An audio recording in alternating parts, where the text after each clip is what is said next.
Ya, terkait dengan kasus penangkapan dukun palsu yang ada di Bandar Lampung, di mana korbannya adalah warga Bandar Lampung, kita akan mendengarkan keterangan langsung yang akan disampaikan oleh Direskrim Polda Lampung, Kombes Pol Doni Arif Praptomo. Permintaan atau penawaran dari tersangka kepada korban saudara Erlawati untuk mengobati daripada si pelapor ini, ya.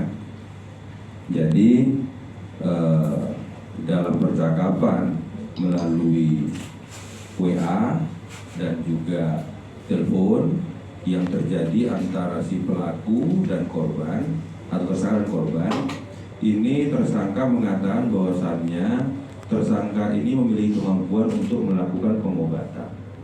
Dari hasil terawangan si tersangka, korban ini mengalami gangguan makhluk halus, katanya demikian. Sehingga atas penyampaian tersebut terperdayalah si korban ini dan kemudian mau untuk melakukan apa yang diminta oleh si tersangka. Dalam proses pengobatan yang dilakukan oleh tersangka kepada si korban melalui jarak jauh video call, ya, ternyata tersangka ini meminta korban untuk menanggalkan pakaiannya. Ya. Dan pada saat penanggalan pakaian itulah kemudian tersangka melakukan screenshot, ya, atau pengambilan foto saat mereka video call pada saat tersangka meminta korban untuk menanggalkan pakaiannya untuk melihat apakah dan sampai di mana gangguan kesehatan yang dialami oleh korban. Ya. Nah, setelah beberapa foto itu diambil oleh tersangka, kemudian tersangka ini meminta korban untuk mengirimkan sejumlah uang yang awalnya permintaan itu sejumlah 60 juta dengan tujuan untuk melakukan ritual pengobatan daripada sakitnya si korban. Ya.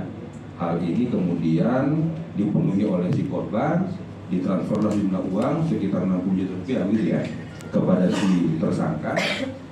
Namun ternyata keinginan daripada tersangka ini berlanjut, ya. Dengan 60 juta itu dia merasa bahwasannya apa yang dia inginkan ini dapat dipenuhi oleh si korban. Kemudian dia pun juga meminta tambahan uang dengan maksud untuk melakukan ritual selanjutnya lagi untuk mengobati penyakit yang dialami oleh si korban ini, ya. Namun korban kemudian merasa bahwasannya permintaan ini terlalu berlebihan, sehingga korban menolak untuk mengirimkan uang permintaan selanjutnya. Namun kemudian si tersangka ini melakukan ancaman kepada si korban, jikalau dia tidak memenuhi permintaan tersangka lagi, tersangka akan mengirimkan foto yang telah di screenshot oleh tersangka pada saat mereka melakukan video call, ya, kepada halayak. Atas ancaman tersebut kemudian